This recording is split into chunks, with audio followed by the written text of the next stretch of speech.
Middle east में जंग तेज होती जा रही है। इजराइल और अमेरिका पर ईरान के पलटवार ने पूरे क्षेत्र में भयंकर तबाही मचाई है। ईरानी मिसाइलों का कहर खाड़ी देशों में बने अमेरिकी बेसों पर भी दिखाई दे रहा है। इस बीच इजराइल ने लेबनान में भी नया मोर्चा खोल दिया है। लेबनानी सेना को अपने कई पोस्ट से पीछे हटना पड़ा है। बढ़ते तनाव को देख चीन ने भी बयान जारी किया है। तो क्या है मिडिल ईस्ट के मौजूदा हालात, जानेंगे इस रिपोर्ट में। मिडिल ईस्ट में हालात तेजी से बिगड़ते नजर आ रहे हैं। इजराइल और अमेरिका के हमलों के जवाब में ईरान ने भी जोरदार हमला बोला है। इजराइल से लेकर अमेरिका के सैन्य बेसों तक उसने ताबड़तोड़ मिसाइलें दागी हैं। उसने होर्मुज स्ट्रेट बंद कर दिया है, जो दुनिया भर में तेल सप्लाई को बाधित कर सकता है।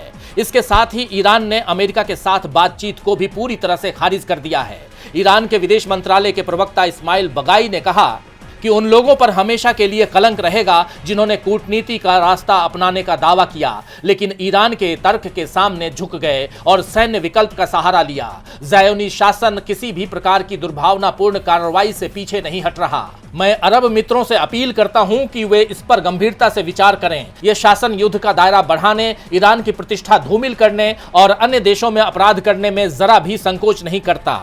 ईरान पहले ही साफ कर चुका है कि उसकी अरब देशों के साथ कोई दुश्मनी नहीं है। वो केवल अमेरिकी सैन्य ठिकानों को निशाना बना रहा है और अब उसने इजराइल के इरादों को भी दुनिया के सामने उजागर कर दिया है। अब इस पर अरब देशों का रुख क्या होता है वो देखना होगा, लेकिन फिलहाल इस जंग में अमेरिका और इजराइल अलग थलग पड़ते नजर आ रहे हैं, क्योंकि नेटो ने भी साफ कर दिया है कि वो इस जंग का हिस्सा नहीं बनेगा।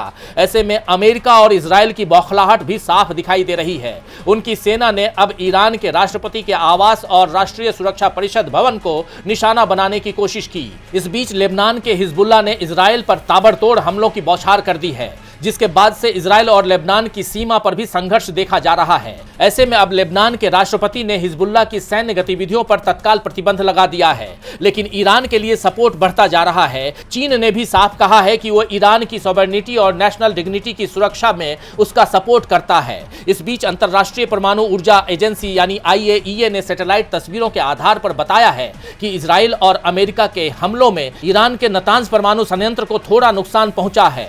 यूनाइटेड नेशन की संस्था ने यह भी साफ किया कि फिलहाल किसी रेडिएशन लीक का खतरा नहीं है, लेकिन जिस तरह से ये जंग भड़कती जा रही है उसके बाद आने वाले वक्त में ये और खतरनाक रूप ले सकती है। DB लाइव की रिपोर्ट।